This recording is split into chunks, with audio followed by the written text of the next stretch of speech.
হাইলাকান্দি জেলার ১২১ নম্বর বিধানসভা কেন্দ্রের মোহনপুর জিপির ৫ নং খণ্ড দাসপাড়া গ্রামের বাসিন্দারা দীর্ঘদিনের বেহাল সড়ক ও ঝুঁকিপূর্ণ বৈদ্যুতিন অবকাঠামোর বিরুদ্ধে গভীর উদ্বেগ প্রকাশ করে মাননীয় বিধায়ক ড মিলন দাসের তাৎক্ষণিক হস্তক্ষেপ দাবি করেছেন।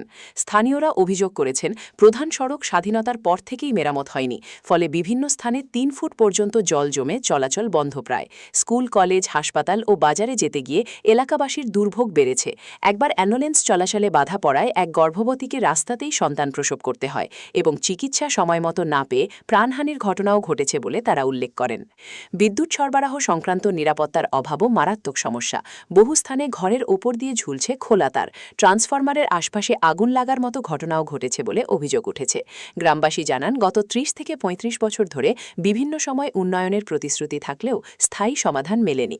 মলয় দাস, অমিত দাস, গোপাল দেব, আজিরুদ্দিন লস্কর, লাঘই দাস, মদই দাস, দীপক দাস, অনিমা রানী দাস, বিন্দুরানী শুক্লা সহ সহস্রাধিক জন এলাকার মানুষ সরেজমিনে উপস্থিত থেকে রাস্তা মেরামত, জলনিরোধী ব্যবস্থা ও ঝুঁকিপূর্ণ বৈদ্যুতিক সংযোগের স্থায়ী সমাধানের তৎক্ষণাৎ পদক্ষেপ গ্রহণের অনুরোধ জানান।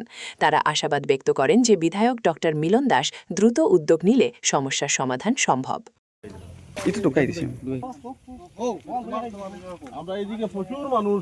কোন দিকে কইরা আমার ক্যামেরায় গো না ওই যে এইদিকে বিলের সামনের দিকে মানে প্রচুর মানুষ এদিকে খেতর লাগি মানে বেজান অসুবিধা আছে। এইদিকে নালা এক আছে, কাশ নালাটাও ক্লিয়ার হোক।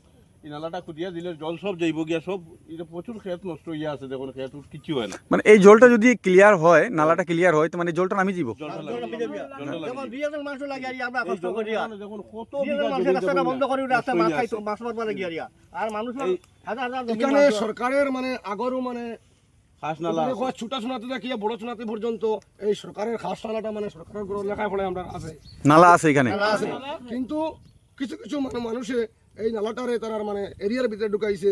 কিছু কিছু জায়গা খালি আছে আর জার্মানি জঙ্গলে জায়গাটারে একদম